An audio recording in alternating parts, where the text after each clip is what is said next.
jobs, generating taxes. The challenge for Africa, to an extent, has been that there are very few large companies in sub-Saharan Africa outside of South Africa. Last count we had, it's just about 700 companies across the over 50 countries that have revenues of greater than 500 million USD.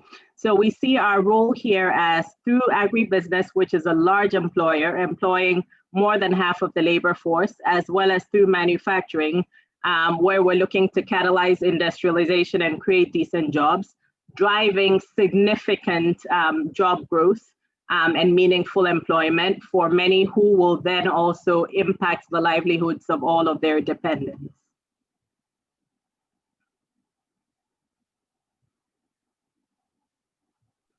In terms of job creation and how we have approached it, what we have been able to do in terms of impact now, today we have, for 2019, almost 15,000 new permanent jobs created, of which about 2,500 are in least developed countries.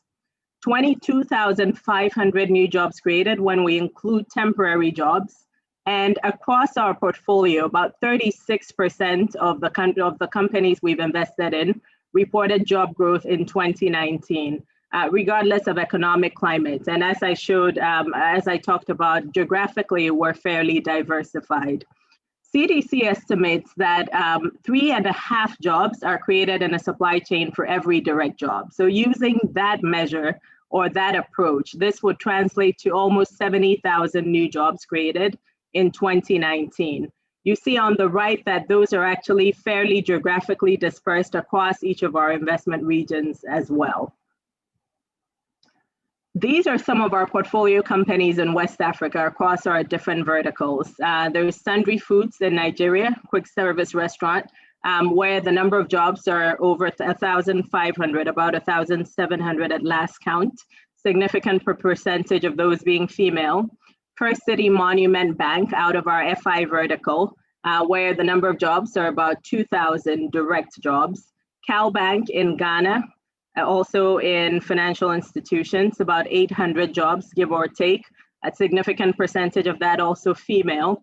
And on the clean energy side, there are 2 distributed generation companies we've made investments in here, Starsight, which has about 100 employees, and Arnergy in Nigeria, which also has about 100 employees. Our newest investment vertical, green infrastructure, we don't yet have an investment in West Africa, but we're working on it. I wanted to reflect a bit here on some of the challenges that we see as we look to drive job creation in our portfolio. And our approach to mitigating. I think the key point here is we try to look at these gaps where we see them as opportunities for Norfund to add value as an active investor, and we work with companies actively to address these issues. This will not be news to those of you who are based here in Africa, but we often see as we enter companies competency gaps within management functions, and it can be in any area. What we more often see than not is in finance, in environmental, social, and governance considerations, and sometimes also in the more technical aspects of operations around factory operations, etc. We often also see that there's an over-reliance on founders, so significant key man risk. There's often an absence of succession planning. What we do along all of those metrics, we actively work with companies using different tools, including business support sometimes, to recruit qualified personnel where needed. We do capacity building, looking to basically equip people who are already in place with the required skill sets and toolbox. We work actively with companies and sometimes with external consultants in succession planning and building a bench, essentially. And we look to align management's incentives with ours through adequate compensation and incentive structures. The other area in which we often work with companies is in terms of innovation and technology, broadly defined. So we often find that operations are perhaps suboptimal in terms of efficiency and other metrics. For agribusiness companies, I think it's well documented. It's often the case that you have rain-fed agriculture, et cetera, where we have primary agriculture exposure. So we look to support optimization and efficiency gain initiatives through many different means. Our capital can sometimes go to support the purchase of CapEx, capital expenditures that would positively influence this. We often look to build more robust systems on all fronts, whether it's accounting systems, ERP systems, et cetera.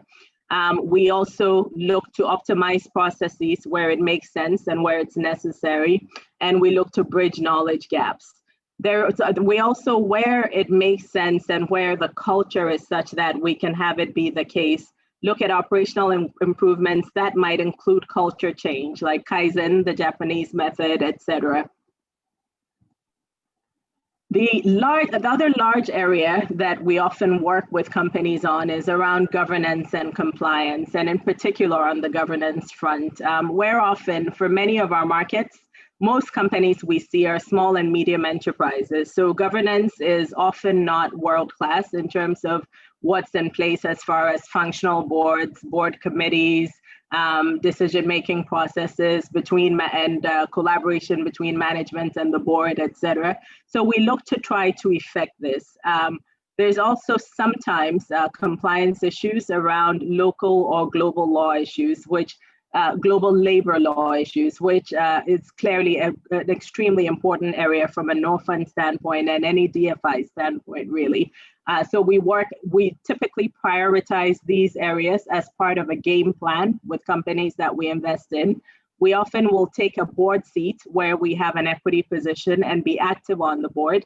We look to typically augment the board and where we think that there is a gap through our board appointments. We look to implement best practices without, to some extent, factoring in the locale and the culture, but also really shooting towards world-class where we can. We ensure that our portfolio companies comply with applicable national and local labor laws. That's non-negotiable. International Labor Organization provisions, and we subscribe ourselves as well as all our portfolio companies to IFC's performance standards around jobs, the key one being performance standard 2, labor and working conditions, including occupational health and safety, et cetera.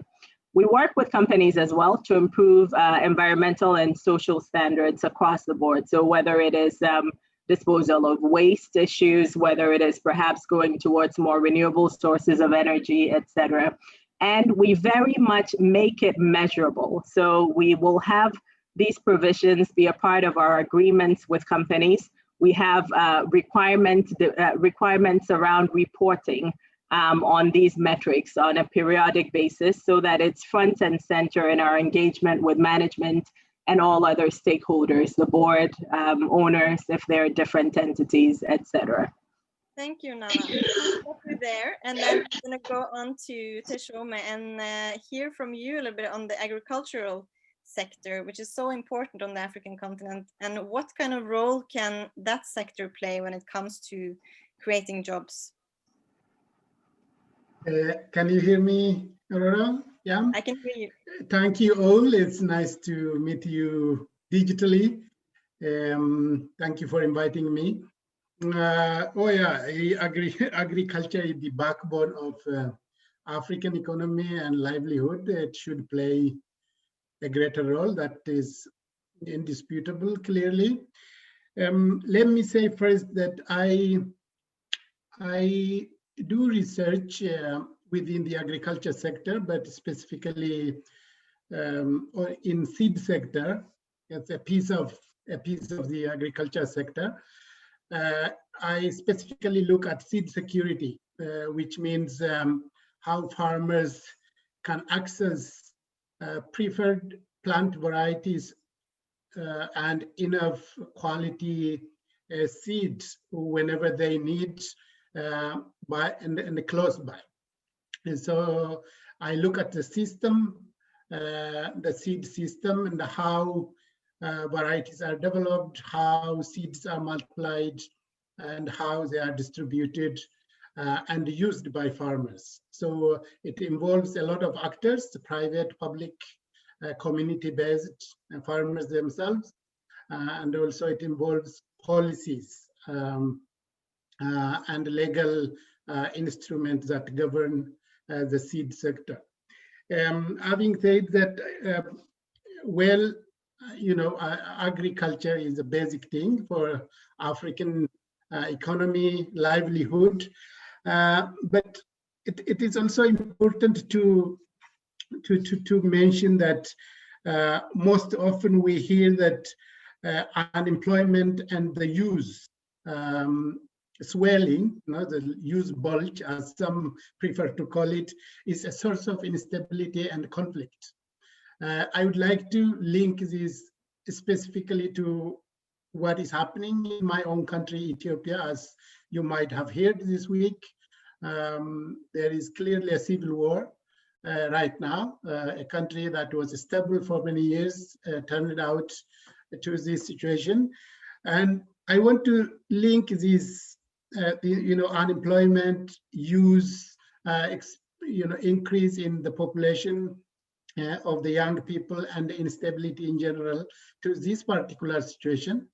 And the 2019 Nobel Peace Prize winner, the Prime Minister of Ethiopia, came to power with a youth protest, which is basically because of social and economic injustice and inequality.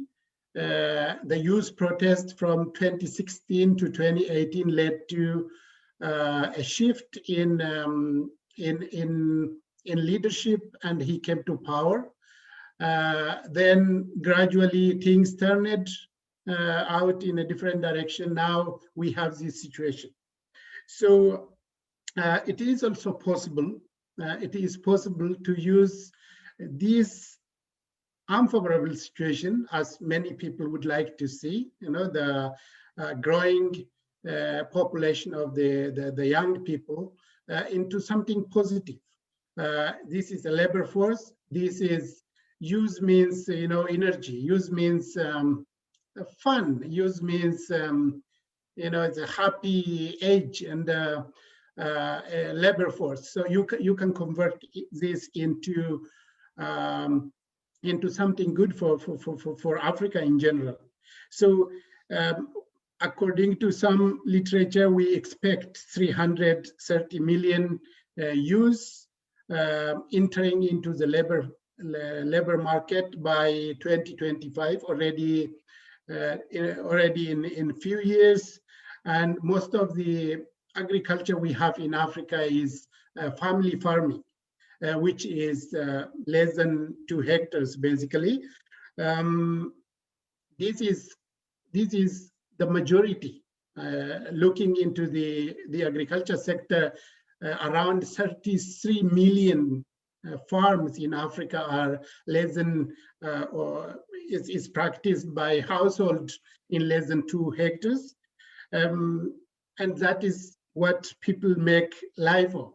So it is possible. It was possible until 1960. Africa was self-sufficient in food until it became now a net importer of cereal crops today. So these can be changed by specifically targeting youth and specifically targeting the agriculture sector that can create jobs. So if you look then into agriculture, it goes from production, processing, marketing, to even the sector that some people would like to call food away from home, restaurants and the food chains and so on. So these are the agricultural value chain where you can make intervention. If I use just a very simple example in the production area, today it is most small-scale farmers produce food once a year. It is rain-fed, it is produced once a year. But irrigation can only cover 6% of the African agricultural land today. In my own country, 2% of the agricultural land. So if you make sure that technologies allow young people to produce 2 to 3 times a year during the dry season, after farmers have harvested their crops, if they just produce 1 to 2 times a year during the dry season using irrigation, that can be groundwater, that can be using rivers, that can be through water harvesting technologies. And you can also prioritize what kind of agriculture production you would like to do. You can target high value crops that are marketable, that you can produce, that you can market for a bigger value. For example, vegetable, you can produce tomato seeds and sell tomato seeds for $3,000, for example, that covers just a hectare. So it is possible to do those kinds of interventions at production level. You can also engage youth in the processing, where the agriculture sector is poor today in Africa. Agribusiness, which Naana talked about, is a huge potential where youth can be engaged. Even in the area of my own research today, when you look at the input part of the agriculture, let's take improved seed and fertilizer. There is a lot of opportunity to improve access to input for farmers by engaging young people, by organizing young people, and kind of simplifying the more bureaucratic, very difficult setup we have today in input distribution, and accelerate access for farmers. So that is an area. You can also engage them in processing agriculture products, even building a cold room facility for young people in urban town, where they can keep vegetables and fruits and extend its shelf life and sell it to urban centers. That avoids loss of food, that creates job. There is a lot of potential there. And again, marketing. Youth can be a bridge between producers and the consumers, which means between farmers and urban consumers. They can bring agriculture produce to marketplaces, link with restaurants, supermarkets, and household in urban centers. But these all require a lot of things. Of course, necessary education should be there.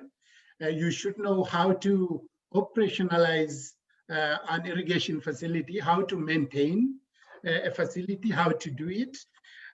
You need to have a proper education, let's say agronomy, for example. There are a lot of things that you have to do, starting from education, skill development, access to credit and finance, investment. All these require the willingness of the government, private sector, as well as donor agencies to create jobs for young people. But as we know, in Africa, the national budget for agriculture is today less than 10%.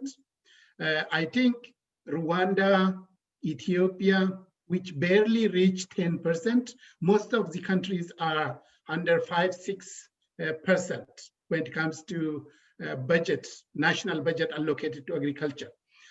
So at the same time, the donor agencies, they don't see agriculture as an area to invest, when agriculture is the sector that produces the most jobs. So we have a lot of problems from financial aspect, policy, priorities. there are a number of challenges there. Let me stop here, and I prefer to answer questions than telling. Great.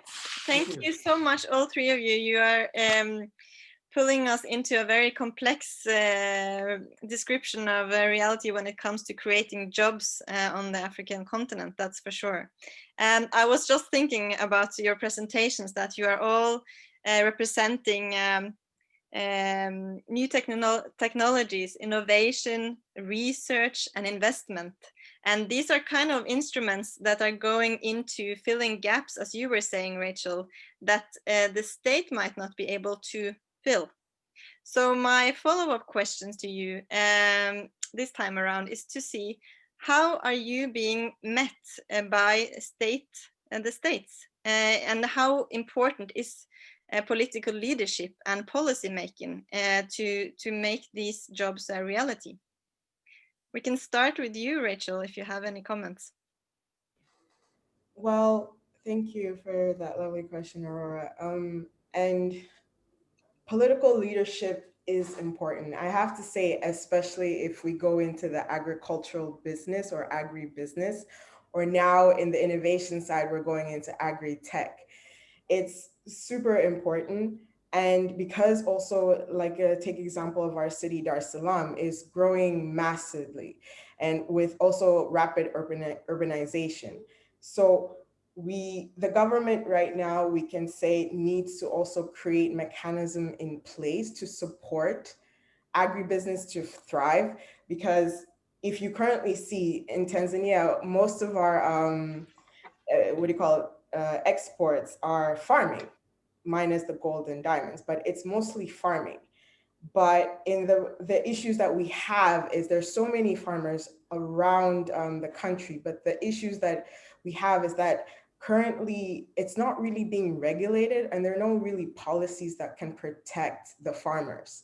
So there are brokers who probably will go to different farmers, but the brokers are pretty much setting that price. So after they buy for cheap, and then they sell it for something massive, and you're just like, wow, this guy had missed the opportunity. And there's no policy that can protect the farmer or the supplier from these brokers to create it's just a horrible marketplace, and it's very, very volatile as well.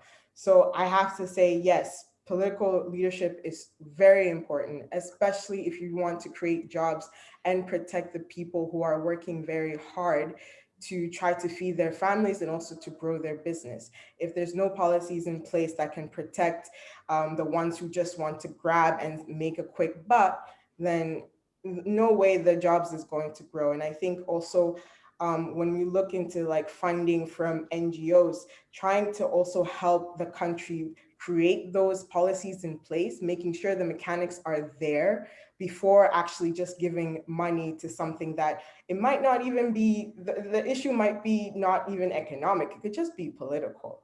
So also seeing that is the most important thing I have to say. Thank you for that. Naana, do you have anything you want to add? I agree with many of the points that Rachel made. I think I would just emphasize also that in order to have job creation, you need to have growth. And in order to have that growth in businesses, it's really about creating an enabling environment for businesses to grow. And that really is, from my standpoint, a leadership and policy issue, and needs to be a focus at that level for that to happen, whether it's around policies around jobs and targeting specific sectors or demographics. It might be youth employment. It might be large-scale programs around mass job creation. In Ghana, we've had over the last few years a Planting for Food and Jobs program where that is the intent. And so I think it's really around putting in place large-scale programs that we recognize will address unemployment today, as well as help businesses grow to feed the pipeline for job creation and additional jobs going forward. I think it's also important from a policy standpoint to have in place policies that make it attractive for other sources of investment other than government to help companies, particularly in the private sector, grow, to then drive more job creation. So it's all of the things we all know about around making it easy for people to do business that can attract and having sort of rule of law and all of the necessary recourse, et cetera, and investor protections that will attract other pools of capital to, combined with the local sources, drive growth. So those are the comments that I would make in addition. Thank you very much. And Teshome, you want to add some comments on the role of the state and political leadership? Sure. I think the role of the states and the political leadership has a big stake if we are to be successful in creating jobs for youth, especially in agriculture. I think we do have little problem, in terms of producing documents and recognizing and kind of talking about the things we should do and we need to do. In Africa, you have CADAP, that is a comprehensive program for agriculture development under the African Union. Many countries have signed that agreement. And one of the things is they wanted to increase financial allocation to the agriculture sector, the national budgets. But still, except a few countries which I mentioned, Ethiopia, Rwanda, who've made it to 10% investment from their national budget, still many countries, agriculture is poorly invested. So they have agreed, they have prioritized, they have understood it is important. They have understood it will create jobs, increase food security, and contribute to economic growth, but then they are not doing it. And if you come to national, at national level, you can look at all sectors. I can mention it to you, like countries like Ethiopia, they have the most interesting strategies and plans, 5-year, 10-year plans, long-term, medium, short-term plans that are really good. You can do analysis, you can do one of the strategies, for example, seed sector development that I have looked into. I did a field research in a marginal area and a more productive area and looked into those strategies. The things that I identified as a major problem for seed security were fully covered by the policy and the strategy of the country. And there are priority interventions in that policy document, which the government has committed itself of doing in 5 years. But when you look at the implementation, it is not there. So that's the problem we have. And then you ask, what is wrong? If these people really understood the problem based on a solid analysis, and then even came up with priority interventions, and even sometimes allocated to stakeholders, which ministry, which organizations will do what job, is already there in those policy documents. And then you don't have financial resources allocated to that particular priority intervention. You need a budget line. Come to NGOs, come to donor institutions as well. They shy away from investment in agriculture. You have millions of workshops and trainings and meetings in Africa today. What is wrong with investing in irrigation infrastructure? Some NGOs, Western NGOs will tell you, no, they have poor management skill, they have poor knowledge, the governance sustainability issue is a problem. Then if you are committed to change the situation in Africa, you have to do training. You have to organize them. You have to build their capacity in management and financial administration, and make sure that youth, women, capable, representative people in the community participate, and strengthen them. Be there, be available, share your skill. Don't just ask for reports for your back donor. These are the things that are lacking, and I can't just blame policy high-level commitment of the state and lack of policy. No, they are there. The problem is implementation. And some people even tell you that there is no research in this area. If you go into Google Scholar, you will find dozens of articles on any single topic in Africa today. It is there. And an NGO rather invest in consultancy to do its own research. There is no need for research. You just go to Google Scholar, identify, look into national strategies, do it, just do it. So those are the things we lack, and I think we lack commitment from actors. Thank you very much. I like that criticism that you're coming with there.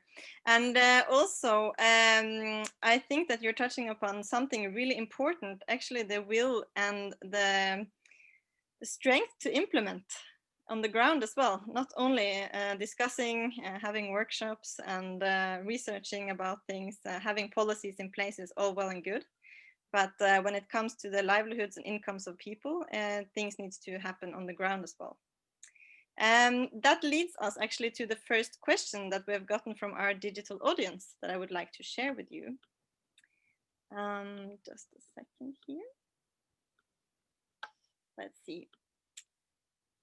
Yeah, they are saying, one thing is creating jobs, but how should one make sure that these are good jobs with decent salaries and decent work conditions? It's a good question. Is there any one of you want to respond to our viewer? I would like to hear from Naana actually how they do. I was actually going to offer to take a stab at it. Not necessarily the last word, but to start. I think for me, and I think this is the approach Norfund takes, the key is to be intentional about it. So I think of for the investments we make in companies that are already large employers that are looking to scale up more. One of the key questions we ask, which we ask also in companies that are not already large employers, is a part of our DD is actually human resource DD and management DD. And we look specifically to understand working conditions, to understand policies in place around workers. Are they allowed to unionize? Is there a grievance policy in place? What happens when there are abuses? Where are their wages? At the very least, they should be in compliance with local law, but are they even doing better than that?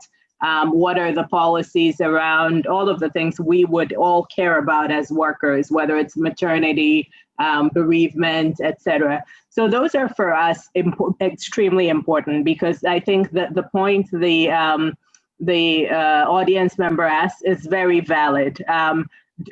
Africa needs jobs, period. But are we really driving development if most of the jobs that are here are of such a poor quality that they're not enough to sustain a family or sustain the workers' dependents? There is no sense of pride and ownership in work, etc. So we have to be long-term in our thinking. And I think for us as a DFI, the good thing about our source of capital and our mandate is that it's very clear that in addition to looking for commercial return, development impact is important to us. And we have chosen on all of the metrics around development impact to focus the most on job creation And it's not just jobs or any jobs, it's high quality jobs that will actually improve lives.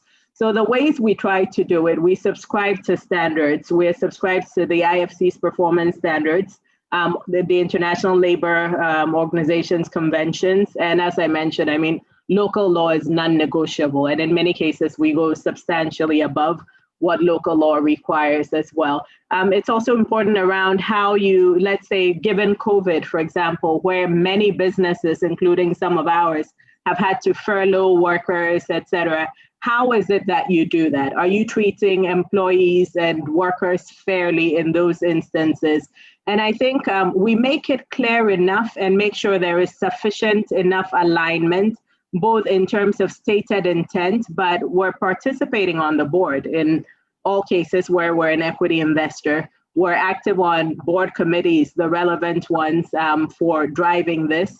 In many, our standards are also part and parcel of the investment agreement, so they go alongside our capital. So when you agree to partner with us, you are agreeing to these things. We're also active in monitoring. Of course, over a 20-year period or decades-long period, you will have lapses every now and then, but we try to be very candid where there are mistakes made and to quickly course correct. So that's been the approach that we've taken in this regard.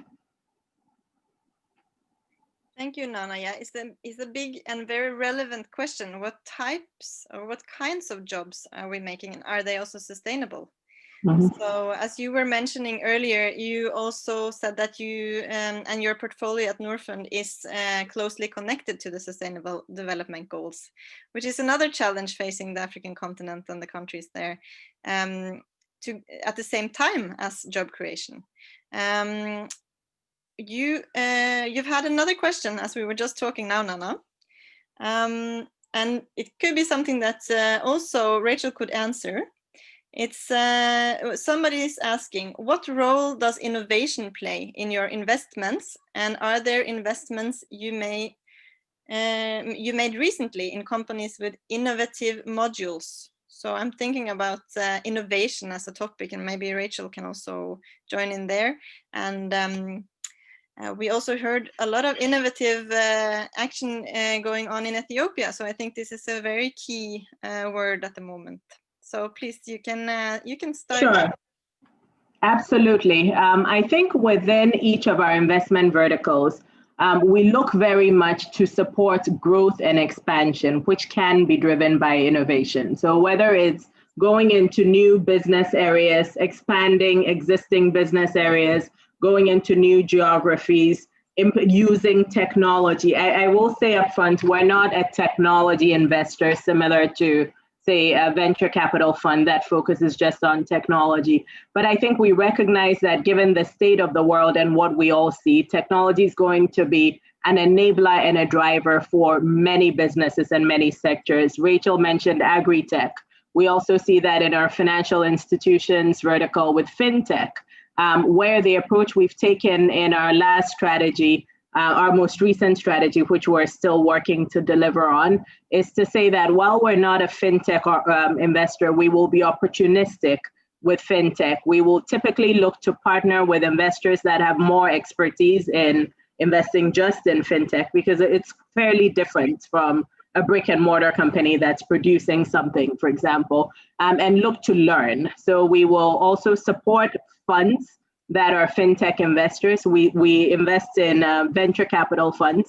We have several in our portfolio, and we can co-invest along them directly with our capital, as well as with investors who we are not investors in, but who have more expertise that we can learn from, while we look to build up to one day perhaps being able to do a fintech investment on our own. So that's the current approach that we have. Great. Rachel, what do you think you want to add to this innovation being a big part of what you are doing? Yes, so as Smart Lab, as part of also part of the programs that we have, is also investing in new startups. Mostly of the startups are in their early stage. So we take them through the accelerator program, which we point to mentors as well as entrepreneurs who can help them actually validate what they're currently doing. So we offer that support. We even take them to certain places to make sure that this product is fully validated before we then ask them to pitch basically what they have done. So, and also what we also like to do as part of our agency side is also to provide strategy as well as consultations to the corporates that we have. So that way we can also understand if they're looking for a new digital transformation strategy or a new innovative strategy, what is their intention and what do they want to achieve at the end. When we get that information, then we look through our pool of startups to see that this is a connection or this is where you could benefit from this startup. So in that process is also helping the startups actually enter the corporate world and also understanding how investors work and maybe even creating the product that can actually perfectly fit to the company that we are consulting with. So yeah, we pretty much go into innovation and also investing because we also started out as a startup and look where we are now with biggest clients in Tanzania and also in Kenya. So also having that mindset of how a startup works is actually one of our biggest key selling points, that we know how a startup goes from start to finish. So we're the ones you should be looking into to help you or help other corporates be innovative, even the government as well. Exactly. Thank you very much. We're having one more question, and I think that will be our final question for the panel before we round off. Time is running fast. This last question is, what are the steps that has to be taken at the level of African countries to promote Agritech expansion? So what steps needs to be taken to promote Agritech expansion? Is there anybody who has any thoughts on this? Teshome, what do you think? You're on mute. I don't think there is an easy recipe for it, but you know, there are practices and lessons out there to create jobs. Innovation is part. When people think of innovation, mostly we tend to look at the digital world, but there are also non-digital innovations, you know, using solar energy for pump irrigation, you know, any innovation that improve agriculture production productivity is something we need in Africa. So I think there are things that we know really are useful to invest in, that help us use available resources more often than we do today. You know, cultivate a land 3 times a year than just once, and they use the human resource which is out there. So it's what we need is investment, actually. There are graduates throughout Africa today with bachelor's degree, master's degree, who have no jobs. You can start there. And you can identify what exactly, and provide them support. So there is no A to Z steps as such. Whenever you want to do something, you need to actually go down there, consult people, identify what they are interested in, what they see is feasible, what they see is working, you know, and profitable. It is also all about job satisfaction that you asked previously. Today, like, I don't know, the size of South Africa and Mozambique arable land has been occupied by private investors in Africa today. Around 20 million, I guess. I have statistics somewhere, hectares of land. Are they creating enough jobs? Are they providing a good working condition? Is it worth to invest in small scale farms than a large scale one? So these are questions that have been asked, and research have recommended where to invest. So it is just to go for the feasible ones and do together with the people, not tell them what to do, but do together. I think that that's what I have to say here. Yeah. Thank you very much, Teshome. What do you think, Rachel, about this quite complex question that we got at the end here? It just made me think about, there were actually 2 Agritech startups who actually applied for our accelerator program. And the interesting part was that the idea was good, but you could tell they were thinking more of something that has been done outside and not really focusing on what or how they can just create it in Tanzania. So the idea, and also did it make sense to do it here? So the idea was really going into scale of like using a mobile phone. And for us, smartphones here, penetration is only 15%. And to farmers, it could be literally less than that. So for us to pretty much tell the company, you need to go back and validate this idea, because it does make sense, but how many people or how many consumers or the suppliers that you're using have a mobile phone, a smartphone to that max?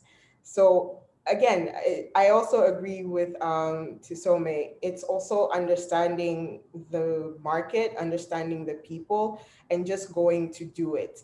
And also, I like the idea where you said to stop telling them what to do, because sometimes that does happen when it's a person in African developing countries sees like an investor from abroad and tells them how to do this. And you're like, okay, you don't really understand my country, do you? Okay. And it doesn't work, which is not always the startup's fault, but because the investor is so out of touch of what that market is about, it doesn't go well for anyone. So for Agritech, especially for me, and I also think I said it in the beginning, is that the policies have to be in place to support the people. And I think that's, if you start from there, if the policies are there to actually help, then Agritech is possible beyond. But just agriculture right now, from our perspective in Tanzania, we're not really there yet that you can maximize or capitalize on it for everyone to benefit, unfortunately. But we'll get there. What about you, Naana? You have some final comment on this? Nothing revolutionary. I think Teshome and Rachel have actually touched on all of the thoughts I had. Just one interesting place I see is in our agri-value chains, there are just so many breakages or lack of linkages. And I'm not an agri-tech expert by any means, but I see that as having the potential to help plug some of those gaps in a holistic way. When agri-tech sort of capabilities on the ground are combined with policy. So I think that's an area I remain hopeful about. Great, thank you for that round. And I'm just left with a lot of new knowledge, but also you've piqued my interest in very many different topics. So thank you for that. The bottom-up approach that you're talking about is so important, going back to what people actually need and think. And also, as you're saying, making policies linked to that is extremely important as well, and implementation on the ground. I think I will just say thank you so much to Naana, Rachel, and Teshome for joining us. And thank you for everybody who's been watching and listening into our conversation today. Have a great day. Thank you all. Thank you, Aurora. It was lovely to meet you, Teshome and Rachel. And thank you, everyone, for listening. Thank you, Naana. Thank you, Rachel. Bye-bye. Bye. Bye.